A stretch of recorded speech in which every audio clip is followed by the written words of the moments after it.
Hi. Official recaps here.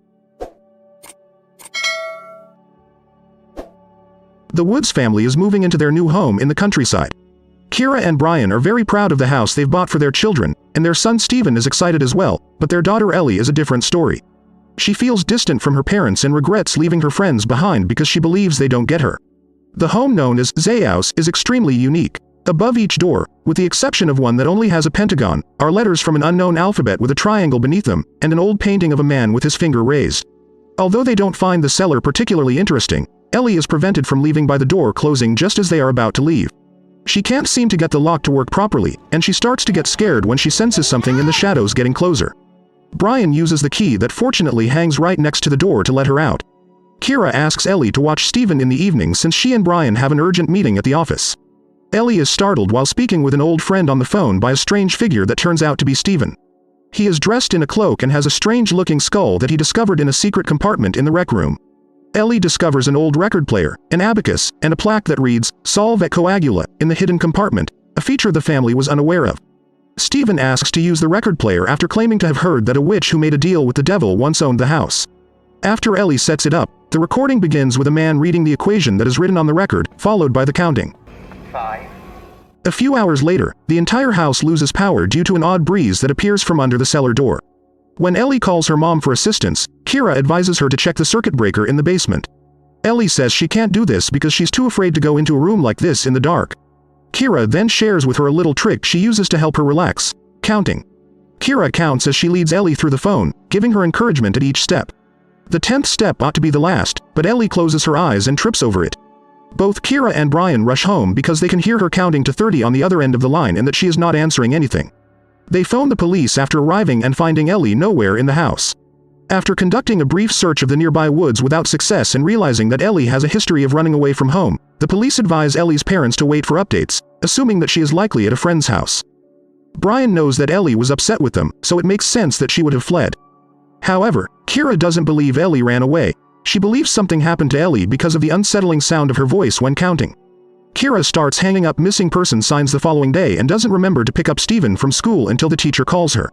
Kira visits the police station with her son to check on any updates, but the detective isn't very talkative. They have contacted Ellie's friends and screened the security footage at bus and train stations, but they have not been able to locate her phone, so they have not been able to find any leads. Returning home, Kira finds the phrase, "Solve et Coagula," carved above the front door. While Steven is making his ball bounce against the cellar door, she decides to look up the phrase online. According to the search results, this term means dissolve and coagulate, and has ties to ancient alchemy. Images of a strange snake and a 5-pointed star can be found in the associated photos. Kira is intrigued and calls Steven over. Her son follows her after dropping his ball close to the cellar. Turning on the record player was the only thing they did differently the night Ellie vanished, Steven tells his mother. Nothing unusual happened. Kira disregards it and returns her focus to the computer to browse Ellie's social media accounts. There, she discovers that her daughter has an anarchist tattoo that she hasn't disclosed to her family. Kira then makes the decision to examine the cellar once more. She takes a moment to study the pentagon above the door before bringing a light tube inside. This time, she observes that the equation at the end matches the one on the record player and that there are Roman numerals on the steps. The most startling revelation, though, is when the UV light from the tube reveals a number of unsettling faces that have been painted on the wall. This is sufficient for the police to send a forensics team at last, one of whose members inadvertently pushes Steven's ball into the cellar. Regretfully, the authorities discover no additional hints, and their only conclusion is that the painting has been there since the 1950s. When asked about the house's past, Brian replies that all they know is that they bought it for a very low price and it used to belong to an elderly woman. When night falls and the family goes to sleep, Steven wakes Kira up by wetting his bed. Kira changes his sheets and heads to the bathroom to hear her daughter's voice on the answering machine in an attempt to find some solace. Abruptly, though, Kira hears Ellie's voice counting from somewhere else, the sink pipes. When Kira emerges from the restroom, she can still hear the voice, so she follows it until she finds out it originates in the basement. When she enters it, she accidentally kicks Steven's ball, which begins falling down the stairs and the sound of it bouncing goes on for much longer than it should take it to reach the last step. Kira turns on the light and goes downstairs too, but she doesn't see the ball anywhere. In the morning, Brian wakes up and finds Kira never came back to bed. He goes looking for her and finds her staring at the symbols above the doors. She also has the equation from the cellar written on a piece of paper. While he understands feeling useless, Brian doesn't think obsessing over some random symbols will help. Afterward, Kira calls her realtor to ask for information about the previous owner. He promises to look into it further, but as of now, all he knows about her is that she was the daughter of a well-known academic who once owned the house. Kira starts snapping photos of the symbols above the doors before heading to work because she still needs something to do. She gives her secretary the photo and instructs her to look up their meaning while she attends the meeting. However, her anxiety prevents her from paying close attention, so she leaves as soon as she gets there. While leaving, Kira is stopped by her secretary, who informs her that the symbols represent the sea creature, Leviathan, from Jewish mythology and are actually Hebrew glyphs. When Kira arrives at school to pick up Steven, he is bleeding from a fight he got into after hearing one of his classmates say Ellie is dead. When they get home, Kira looks up information about the Leviathan online and discovers that the drawings next to the Solve et Coagula article match the serpent she had seen. She then chooses to try the record player, and as soon as the voice starts counting, the rec room's abacus starts to move by itself. Steven starts to count as he moves in the direction of the secret compartment, which has also opened by itself. Thank goodness Kira hears him and stops the record player before running to stop her son. Steven doesn't seem to recall what he just did when asked about what transpired. Kira then proceeds to examine the painting of the man holding up a finger. She learns that the picture is written in Hebrew glyphs, and that his name is John Featherston. Kira discovers, upon searching for his name online, that all but the daughter of this family have vanished from this residence. Just then, an odd breeze emerges from beneath the cellar door, knocking out the electricity. Kira hears Steven calling for assistance from behind the cellar door, so she rushes to open it but can't because the lock is stuck and she can't find the key. She jumps away as an animal eye stares back at her through the keyhole, only to discover the real Steven waiting for her in the hallway. The power returns and the cellar door opens by itself, revealing that the key was on the floor the entire time. Kira uses the flashlight on her phone to hang the key once more before going into the cellar. She asks Steven for assistance because the door closes behind her as soon as she enters, but he is too short to reach the key and has to go get a chair. When Kira drops her phone while trying to peer into the cellar again while she is waiting, whatever is down there begins to breathe heavily and approaches. Kira is desperate to escape as soon as this beast starts to climb the stairs. Happily, Brian shows up in time to let her out. Later, Kira reports to Brian that her phone is missing and that she sensed someone down there. In addition, she mentions that the Featherston family vanished along with Ellie, but Brian believes she's seeing ghostly images. Byron goes to the cellar to look for her phone in an attempt to calm her down, but all he finds is a ball of hair. The following day, Kira visits the National College of Mathematics, home of the Featherston wing, to speak with renowned mathematician Dr. Remy Fournette. When he reads the equation aloud on the paper Kira gives him from the cellar, the lights briefly flicker. While figuring out the equation, Fournette gives her more information about Featherston. Rose, his daughter, who Kira purchased the house from, is the only one who knows what happened to him. However, Rose never discusses it because she never fully recovered. Although this is more complicated than anything Fournette has ever seen, he is still able to create a graphic that he believes represents additional dimensions and represents the equation. He tells Kira that he will call her with the results after working on it for some time.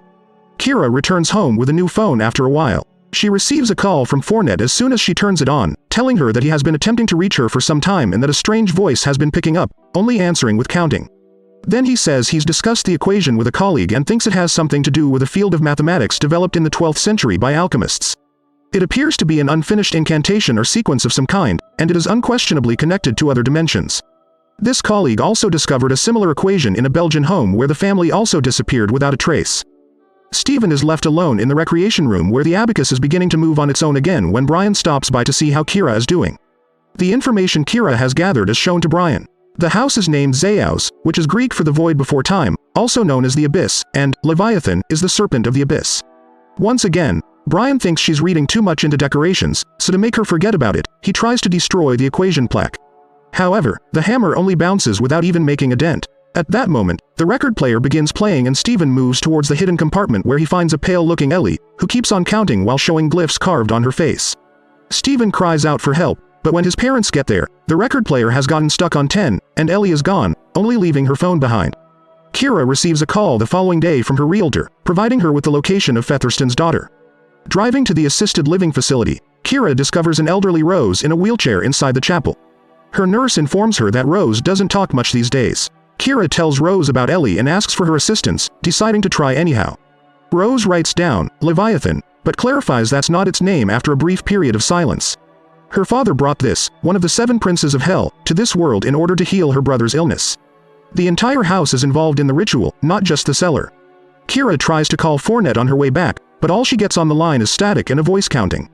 In the meantime, Brian has begun his own research, combining the triangles and pentagon to create a 5-pointed star. The demon Baphomet, who guards the entrance to hell, is symbolized by the glyphs surrounding this star. In addition to saying, "Solve coagula," with its arms, the image of it depicts him making the same hand gesture as Featherston did in the painting. Kira realizes that Rose is correct when she arrives and takes in all of this. The entire house has been planned around it. Turning on the record player, Kira explains that the equation most likely opens the gate at the same moment that Steven loses control of his drone and counts the steps he takes to follow it down the cellar. Steven cries as the power goes out, and Baphomet is waiting for him at the bottom. When his parents quickly pursue him, all they discover is the drone, so they start a fruitless search of the house. They hear a voice counting as Steven's ball appears to be bouncing down the stairs, and they follow it to discover their son is ready to enter the concealed compartment. When they take Steven away to see how he's doing, they find that he has a fever. When Kira tries to take off Steven's shirt, she discovers a star carved on his chest while Brian goes to get some water. Steven abruptly stops counting and says he remembers riding a beast with horns. When Kira goes looking for Brian once more, she discovers him counting down in a different room and announcing that it is now here. The cellar door opens by itself, letting out a powerful wind and the sounds of Baphomet ascending. Kira flees into a different room to hide, but the demon follows, so she grabs a flashlight and heads for the cellar. Kira rushes towards the door at the top of the stairs, which has magically grown longer, in an attempt to get away from the beast. She ducks behind one of the lower walls and waits for Baphomet to disappear through the door before venturing inside. She discovers a tunnel and, upon crossing it, is startled to discover a vast, open space teeming with lost souls who are counting and walking in a line. Ellie is one of these spirits that Kira discovers because of her tattoo. Kira drags her daughter along and heads back up the stairs, trying to move quickly because she hears Baphomet pursuing them and dropping the flashlight in the process. The power is back on when they get back to the house, and Kira shuts the cellar door to keep the beast inside. Kira tells the family to go since everything is well, but as she gets closer to the door, she discovers her flashlight on the ground. As her family begins counting, Kira opens the door to find the long stairs on the other side. Soon Kira begins counting as well as the house is shown not to be in the woods anymore but on a desolated land. If you enjoyed this video, hit the like button and subscribe for more videos like this.